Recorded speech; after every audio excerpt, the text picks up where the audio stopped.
And in this, we're going to cover how to actually add code to gem5. Because if you're using gem5, you really have to be a developer. So one of the things you're going to do if you use gem5 is modify the code or extend gem5 to do other things. And this will be focusing mostly on extending gem5. And then, so I'll do the simplest example you could possibly do, which is like a simple hello world example. I'll talk a minute about debugging and how gem5 encourages you to debug things, and then give a much bigger, deeper example in like 5 or 10 minutes of how to model something. And then Tony's going to come up and talk about his TDG work, transformable dependence graph. He's going to talk about his TDG work, which is a different methodology that can solve some of the same problems that gem5 can solve, or answer the same kind of research questions, but in a very different way than what gem5 does. And hopefully you'll see some kind of comparison and contrast between these two methods. And I don't know what Karu wants exactly, but I think that if you were to come away with an understanding of what the trade-offs were between these different kinds of simulation methodologies, that would be good. Okay, so one thing that I didn't talk about last time that I realized I should have is using gem5 to do some kind of architectural exploration. It is what we're doing in this class, right? So, for instance, we had in our script system.cpu is a simple timing CPU, right? But there are other CPU models as well. So let's see, if we ran our 2-level, we'd get something like 56 microseconds. 56 microseconds to run that hello world.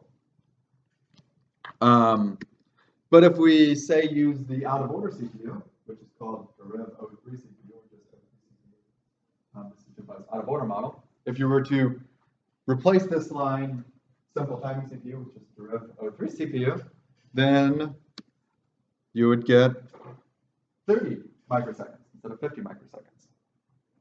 And you can do other things too.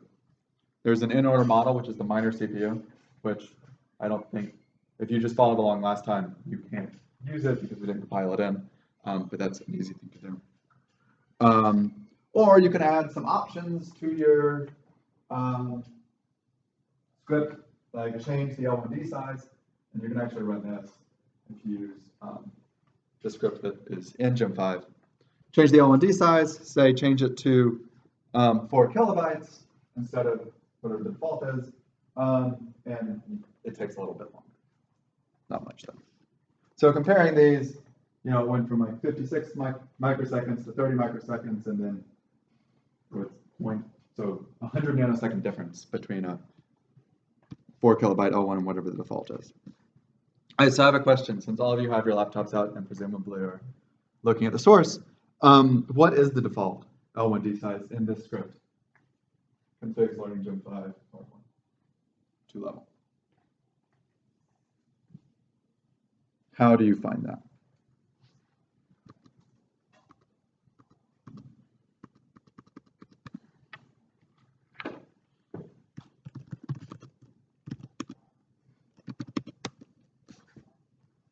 Any ideas?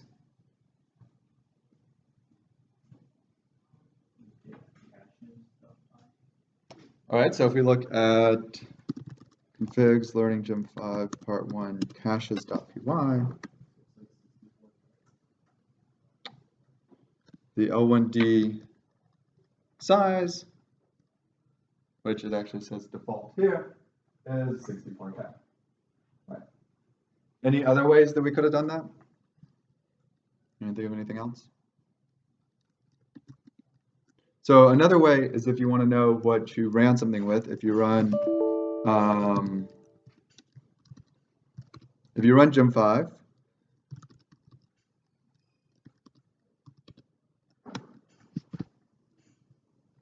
of course.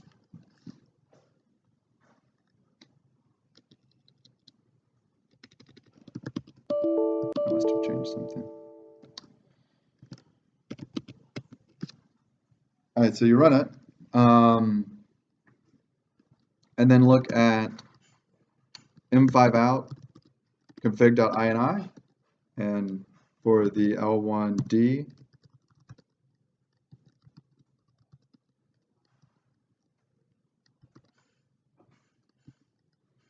L1D cache.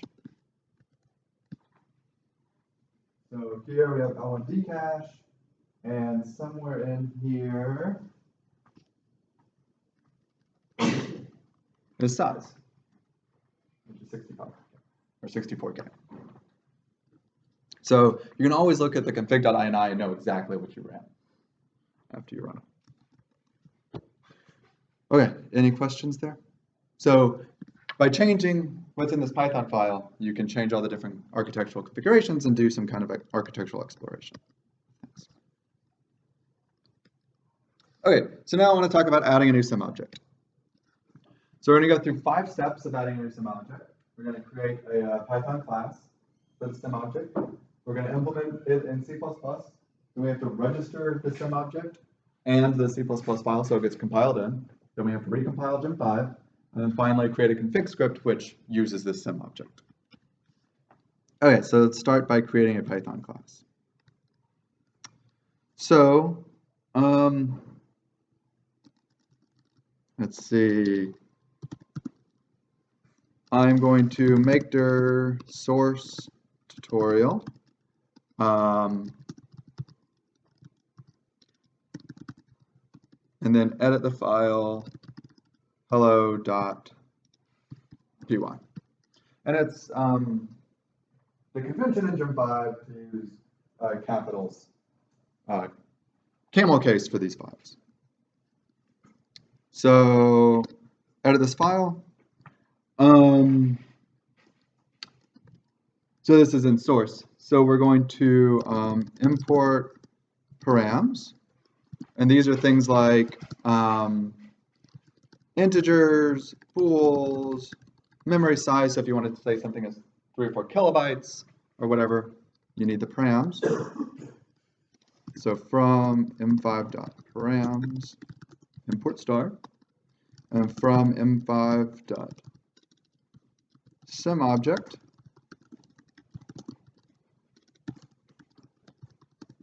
we're going to be making a simple sim object. So we're going to import our superclass, which is sim object. And then now we're going to create something called hello object. It is going to be a sim object.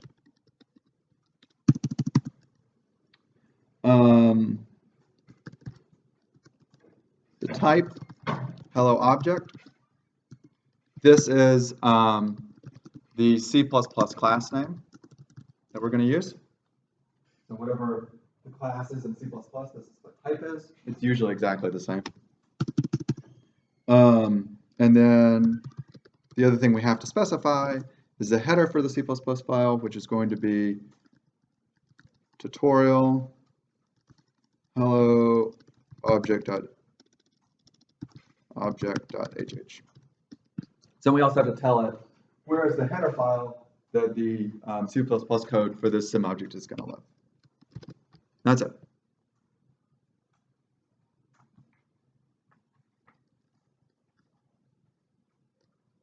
Questions? Still typing?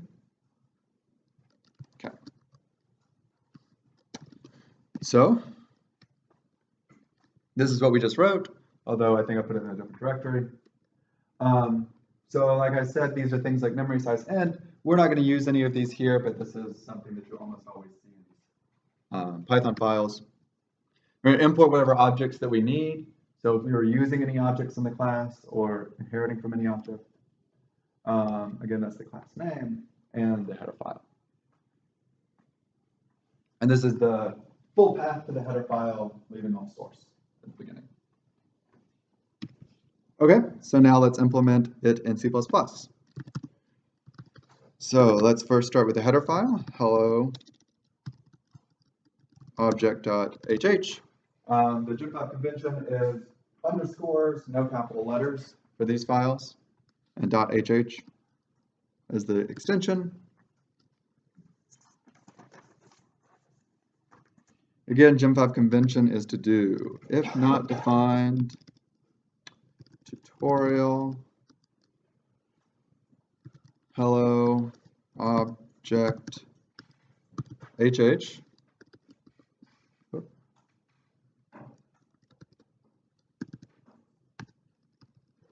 Then we want to define it.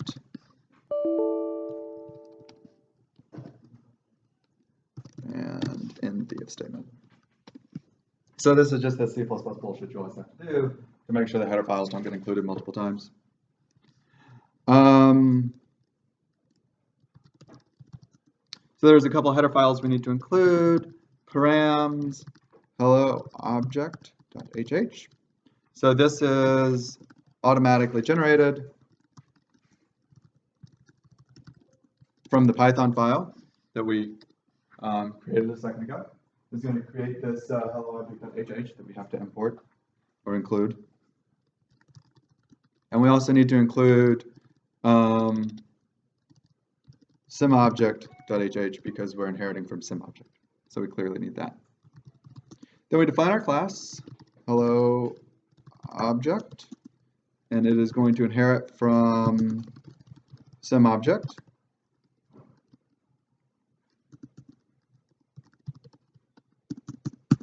And we're just going to define a constructor.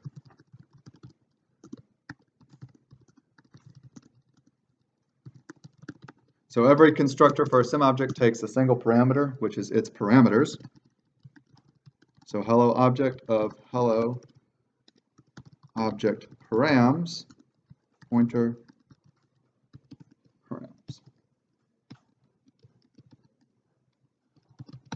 Now here's the whole file. We're just going to construct it from. And again, gem5's convention is 4 spaces for tabs, and your stupid private stuff goes 2 spaces over. There's a coding convention. I strongly encourage you to follow the coding convention to a T, because the goal should be to get whatever research code you write that's helpful to the community back into gem5 to contribute. And it makes contributing much easier if you follow the style guidelines from the beginning. Okay, so, and this is mostly what I just said before. This is generated automatically. Constructors always have one parameter, which is this params object, which is defined in this params file, and it gets created automatically from the Python. So this params will hold things like if you had a size, that would be in this params. Oop. Can't use VI when I'm in PowerPoint. Okay, so let's create a C file for this.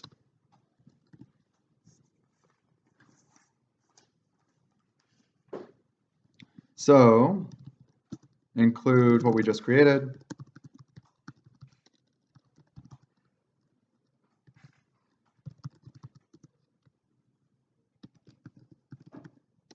Which is tutorial hello object.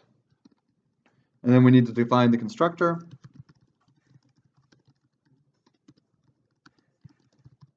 Hello object of hello object params pointer.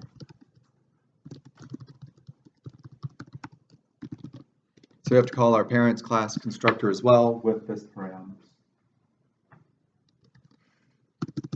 And then let's simply print something, hello world.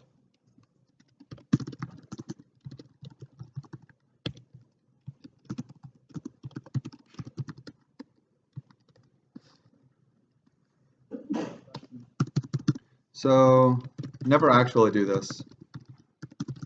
You should never use cout in gem5. We'll talk about the right way to do this in a second. But we'll do it for now because it's simple. So we'll need to include IOStream as well.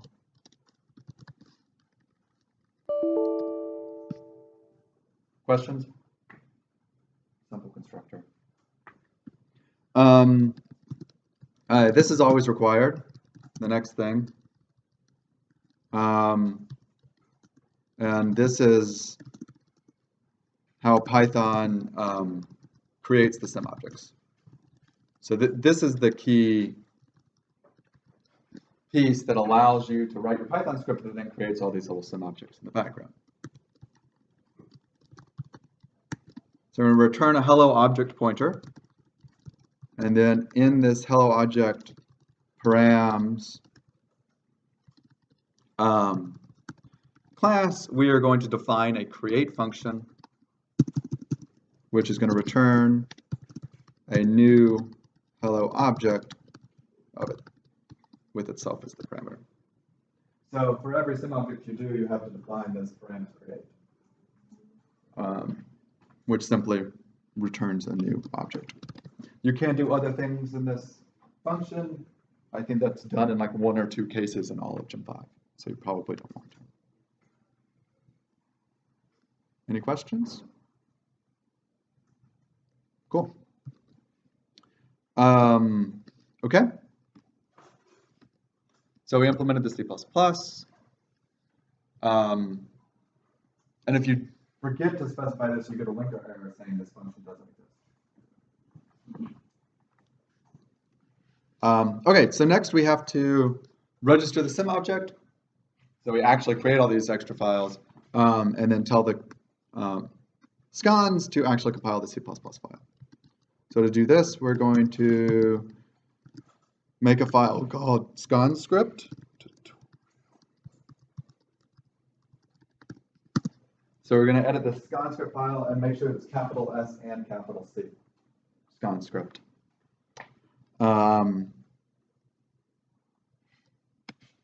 So we're going to edit this file. And here we're going to do import start. This is a Python file. It is executed by Python, but you have to do this really weird stuff to make scans happy.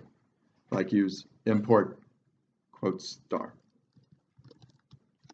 We're going to define our sim object, tell scans that we have a sim object in this file hello.py, and then we're going to source hello object.cc, and this tells the compiler, or tells scans to make sure that the compiler compiles hello object.cc. Good? Okay. Oh, that didn't work out. So again, this says that this Python file contains sim objects, and this tells scans to compile the file. All right, so we're almost there. Now we just need to rebuild gem5. So to do that, we run scans.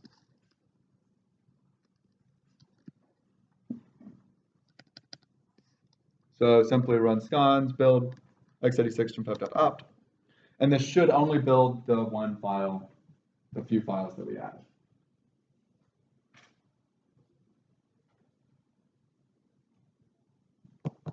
We wait for AFS to take forever to read the files.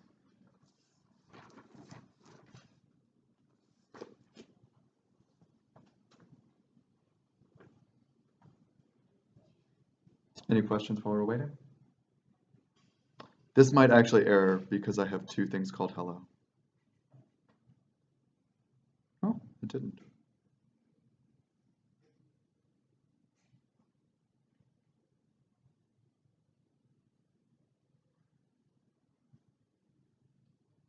Any questions while we're waiting for this to link?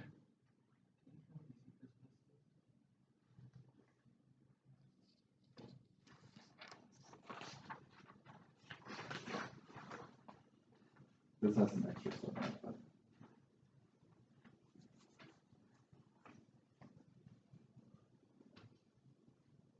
the commented out stuff is actually what we did. The previous page is the header file. Sorry this is taking so long. It's ironic, I just got a really expensive computer, so you would think it would go fast. Okay, so the last step is we're going to create a config script. So basically, somewhere in your config script, you have to instantiate this object. Right. it errored.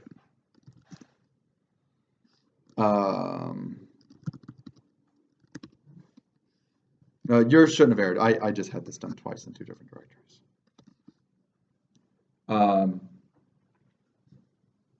So if you edit one of the, say, the simple.py that we did last time, or simple.py in configs, learning gem5, part 1, simple.py, you can simply add this hello object to that, and then run gem5 with that. Maybe it'll link faster this time. So here we have to instantiate this object that we created, and then when we run gem5, it prints out what we had in our header file.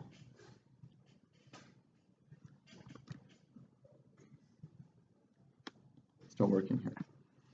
Any other questions while we're waiting for my stuff to compile?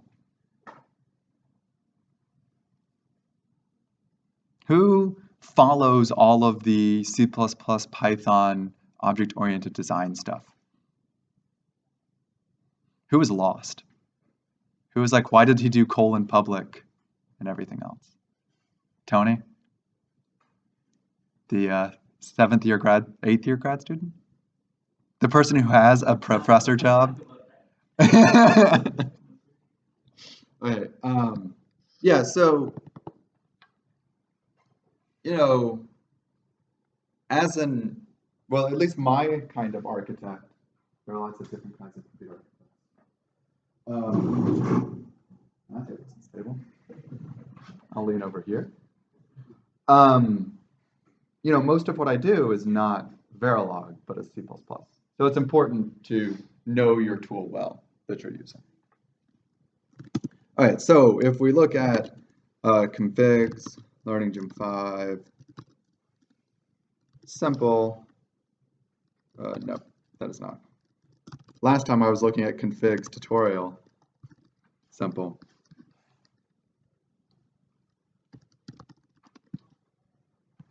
Somewhere in here, before you call instantiate, just add this line, system.hello equals hello object. And then you can run gem5.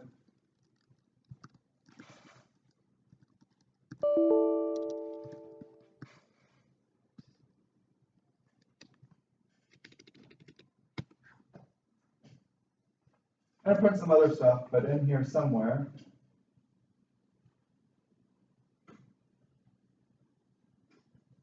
oh, no, oops. Yeah, so this is actually the hello world being printed by the application. Pretend like it's in there. I'm ahead of myself on my example. Yours is in there somewhere around here, if you run it. Okay. So, I want to talk about debugging. Previously, we had that standard cout, and I said that was the wrong way to do it. The right way to do it is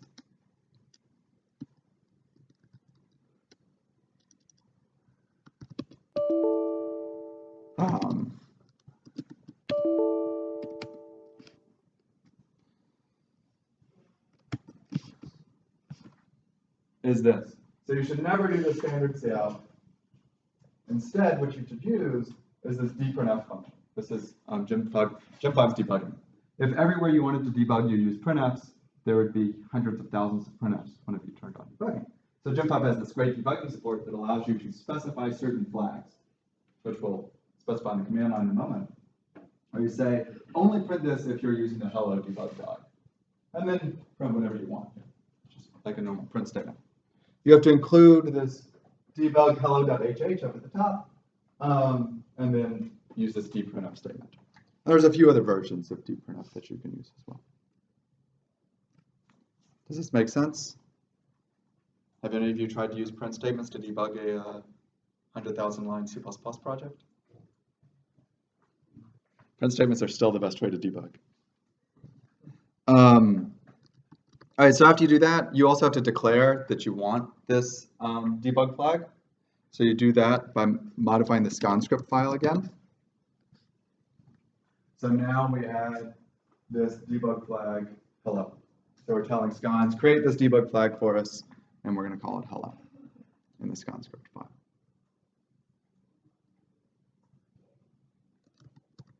Okay, and so now when we run gem5,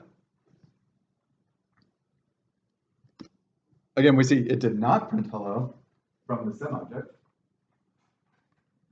But if you add the option debug flags equals hello, now you see here, this is actually the name of the object that we had. It's called system.hello. It says hello world from the debug statement. And this 0 here tells you what tick that occurred. So you can actually see in time where these debug statements are happening.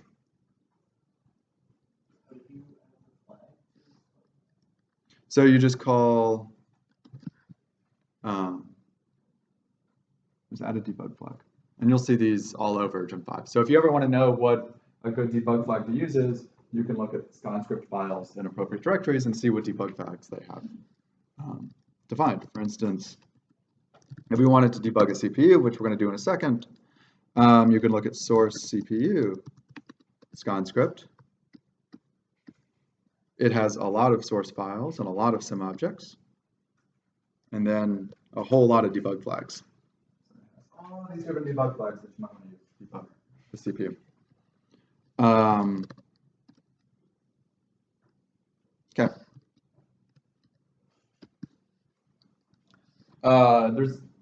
This debugging support is pretty powerful. You can use things like debug start, which says what tick you want to start debugging at.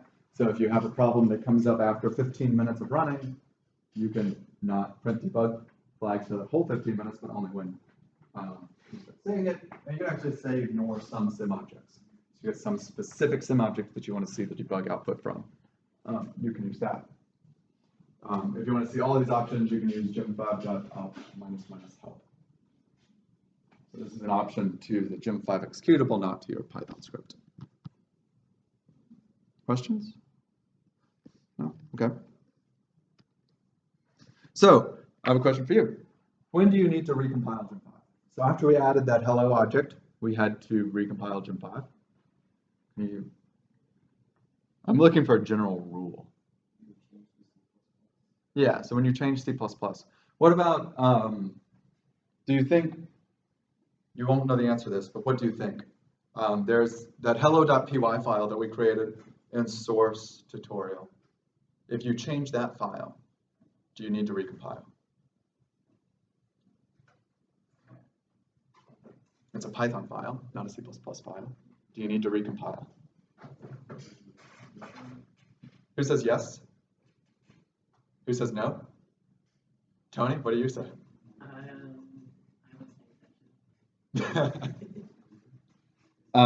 So actually you do. The general rule is whenever you change anything in source, you need to recompile. And the reason why you need to recompile after changing the hello.py is that it generates a bunch of C++ code automatically in the through a bunch of scripts and scans. So anytime you change anything in source, you need to recompile. If you're just changing Python files and configs, you don't need to recompile. And there are a few other cases where you do if you're doing stuff with external things. But for the most part, you don't, unless it's a change in source. Okay, so I think I left myself enough time. So in 10 minutes, I want to look at a real example. So let's look at a really simple application, which is just this for loop. I'm going to do y is alpha x plus y. That's it. So I want to do 4 things. Find the region of interest in an actual application, time the region of interest, and then compare. We're actually going to compare simple timing and output because I didn't compile mine right. And then look at an execution trace. All right, so the first step, I stopped making slides. All right, the first step is to find the ROI. So this will not be you following along. because this is too much to do for you to follow along.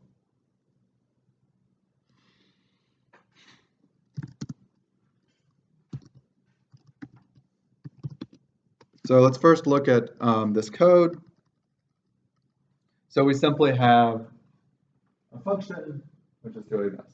And so we can make a config file.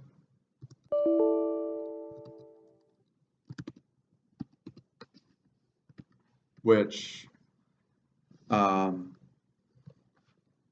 going to run this binary DAXP, and this looks very similar to the config file that we were using before. I have a simple timing CPU. Do I have caches? Yes, I have caches. I say this binary up there is the command that I want to run, and then down here I simulate. So when I run this, so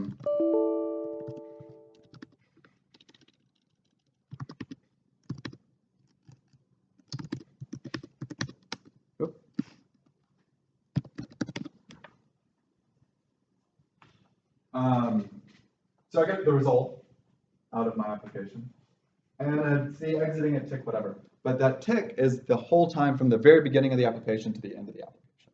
Really what I want to know is just the time that that function is running, because the setup and tear down of the application, I don't care. So to do this,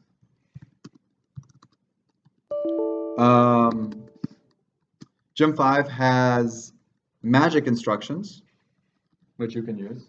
And these magic instructions are random instructions which are not in the ISA. So some bit pattern which is not in the ISA, which then tells when the CPU gets to this instruction, the CPU says, oh, this is a magic instruction, not something I should be executing. And so you can do this by calling, in this case, we're going to use work begin and work end to time the amount of time in this function DAXP. We'll check out the accelerator in a second. And so if you look at this,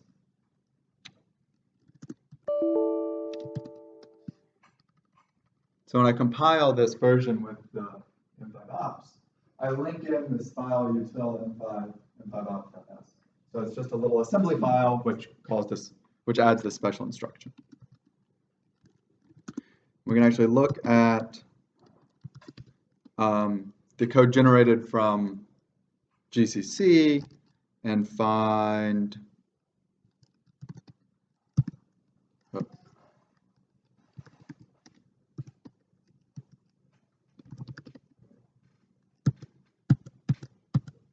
here. So here are all the magic instructions, and this is just a bit pattern that ObjectDump can't figure out because it's not a valid x86 operation. But this bit pattern will cause gem5 to do various things. Exits, fails, fail, and then our work begin and work end do some special things, which I'll show you here. Questions? Okay. So now if we look at run ROI, I'm going to do a couple things, a couple changes to the script. One, I add work begin exit count and work end exit count equal 1. So this will cause simulation to exit whenever it gets to these begin and end magic instructions. And then I significantly change this script with how we run. And I start running the simulation, but if I get an exit event that's not m5 exit, then I handle it differently. And if it's the cause of the exit is work started or work exited, then I save this tick that it occurred at, which you can get from m5. So the point here is that these Python files can be really complex. So you can do all sorts of different things in these Python scripts to run the kind of simulation that you want to do. So if we run this,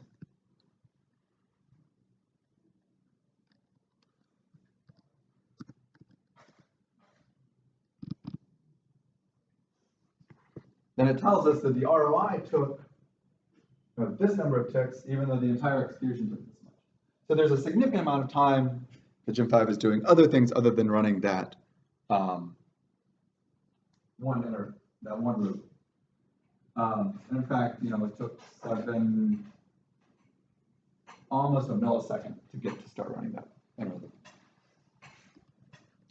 And we can change things with this. I think I have this option to run it with the O3 CPU. So previously we had 320 microseconds with the time. So this one took longer because the out-of-order CPU is doing a lot more work than the in-order CPU in our model. And this only took 90 microseconds compared to 300 microseconds. So great, out-of-order is faster than the simple timing CPU. That's a good thing to have. So I went through that fast. Any questions? As quickly, other really cool things you can do in your script. I have a script that is very complicated, and it actually runs the application in KVM, so the kernel virtual machine, which runs it at native speed.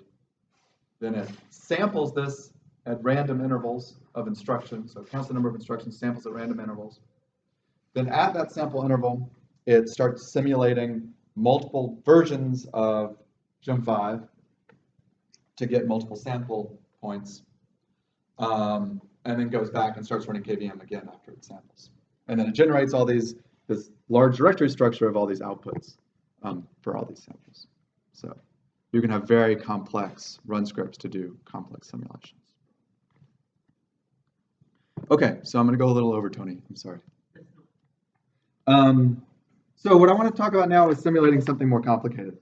So what if we have this DAXP file? What if you wanted to make an accelerator to run this loop? So you wanted some fixed function accelerator in the CPU to run this loop. And you want to know how much performance improvement am I going to see if I have a fixed function accelerator? So one of the first questions is, how do you program this? And this is what gem5 forces you to do. Since it's an execute and execute, and you're actually running real binaries, you have to figure out a way to program this accelerator. So what I've chosen to do is program it with memory mapped I/O, basically. And so I'm going to specify some specific address, which I put the parameters for the function in. So this params address is what gets put here. And then the watch address, which we're just going to spin until the accelerator is done, goes here. So the way this is going to work is you do these two assembly language instructions and then wait for the accelerator to finish executing the loop with this while loop. So does that make sense from a programming point of view? This is one way that you could implement an accelerator. This is slightly similar to, say, how you would program a GPU, although it's... Yeah, so well, the accelerator would be running in parallel to the CPU. It's not part of the CPU. But it's like actually multi-threaded. Yeah, so it would look like, well, no. The idea would be, and the way we're going to set this up is you have your CPU, L1 cache, and whatever. So memory, and then we're going to make an accelerator that sits off to the side and actually talks through the L1 cache. In fact, yeah. Oop. They also both have TLBs, so they can use virtual addresses, which is important. So this is what it looks like, and we'll see how to model this in gem5. So one of the first things is, what is this accelerator going to do? What are we actually modeling? So this accelerator is, I should have done this right in the middle. Can you guys see this board? No, I don't think you can. That looks like a steep angle. Okay, so the accelerator. So the way I think of this accelerator is it's going to be in 3 parts. So we want to accelerate this loop. And so the accelerator is going to have a state machine, which keeps, sorry for my handwriting. The state machine is going to keep up with what state the accelerator is in. It's going to have a bunch of functional units. It's going to actually do the adding and multiplying. And then what is this going to do? So the states that it's going to have is it's going to like read in the parameters. So that this is going to read in the parameters. Then when it's executing, it's going to run the loop. And it's going to take 4 stages. It's going to read Y, read X, compute, and store Y, and then branch back at the top. This is basically what this for loop would be if you wrote it this simply. So when you read X, this state machine is going to send a memory request out into the memory system. Then at some point, this memory request is going to come back. And we need to know what state it's in. So we need one other structure here, which is going to be an outstanding request table. And this is going to have addresses and states. So then when you get a request, you'll look up in the address request table, whatever address that might be. It'll have some state, which you'll use to look up in the state machine to see what the next step is going to be. Make sense? Really simple little accelerator. Okay. All right, finally, this is going to then write a response to the CPU. And that's it. So let's see if we can look at some of the code for this. See if I can get anything across. So I created a accelerator Python file, which has this DAXB accelerator. And it has a memory port, so it's going to be able to talk to the memory. It has a TLB because it has to do virtual addresses. And it has this parameter, how many times to unroll the loop. And then it also has a driver there, but we're not going to talk much about that. So then I also made a C file. Most of this is, it doesn't matter.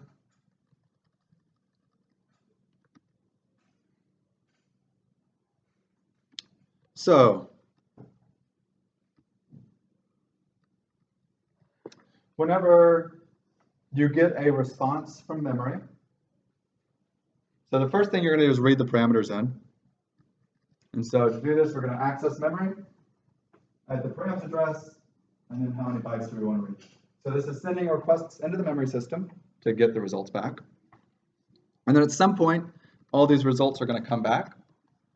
And so when we receive a result, which is a packet in this case, we're going to see which address we got, and then load that into the simulator. So this DAXB params is actually something in the DAXB object, which holds the parameters of what we're going to run.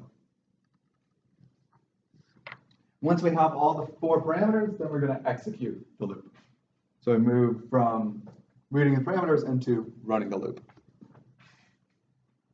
So one thing I'd like to point out here is that while this is the kind of thing that I'm modeling, you won't see anything called a state machine in my C++ code. You won't see anything called a request table or anything called functional units. All right, so in execute loop, we're going to make a new loop iteration with max and roll. And this is going to make however many times we're unrolling loop iterations in this function. Yep, here it is. You make some number of new loop iterations depending on how many times you're unrolling. So then this loop iteration is broken up into these 4 stages. First, you're going to read y, which is what this does. Second stage, you're going to read x. Third stage, you're going to perform the calculation and then write y. And then finally, we're going to do the branch, which is going to make a new loop iteration based on the step here is how many times we can roll. Or if it's actually done, then we send finish to the CPU. So for every one of these memory requests that we're sending out, we're going to get a response at some time later, which this function is called then. And in this case, what we do is instead of just immediately calling, let's say when stage 1 finishes, we're not going to immediately call the stage 2 function, because that actually, we're going to model some time there. We're going to model that this takes, say, 1 cycle to complete stage 2. So 1 cycle later, that's what this schedule is going to do. It's going to schedule for 1 cycle later that function to be called.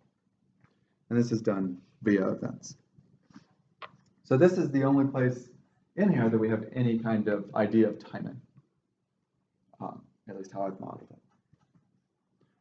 So then when it's finally done, we write some magic number 12 into this monitor address, which is what the CPU is spinning on.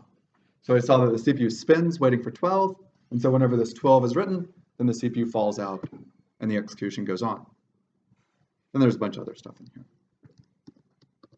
So I know I'm going over this really fast, and it's a lot of information.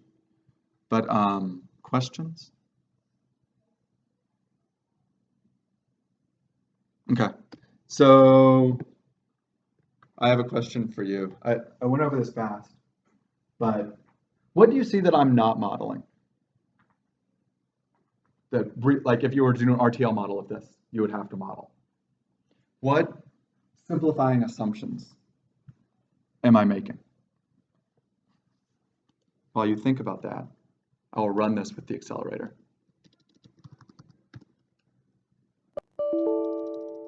So it took, 03 was 90 microseconds. The accelerator is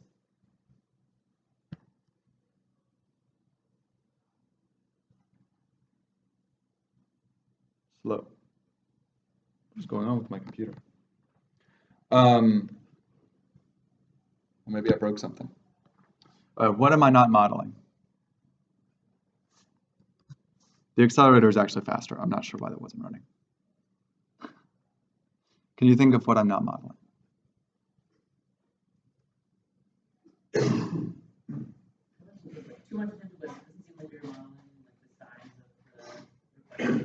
Yep, definitely not modeling the size of the request table. That's infinitely sized because I'm just sending out requests and then when they come back using my C++ objects to look it up.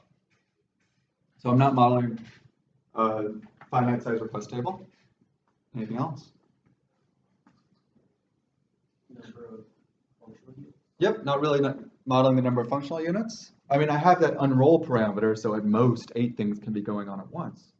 But they're not always being used, so it makes sense to kind of model explicitly these functional units and model contention on them, which I'm not doing. Another couple of things that I'm not modeling is contention on the request table. We could have multiple requests coming back in at the same cycle, and so we either need to model this as being multi-ported or some kind of contention there. Same thing with the state machine. Either we have to multi-port that state machine or have to make sure that it only happens once a cycle. So these are the kinds of things that with gem5 you can easily overlook, but it's up to you whether it's important or not to model these different things. You know, for this example, it's probably not important to model it. But if what you cared about was the, you know, how big does this request table need to be, then yeah, you really need to model the size of that request table. Okay, any other questions? Give you a flavor of something that you can do in gem5. I see a lot of glazed looks. The other stuff was better. Okay, I'll turn it over to Tony, which 10 minutes late. So my part of the talk is a little different, but it's not going to have so much practical value. A what I'm gonna do is talk about an alternative modeling technique. Like you can use it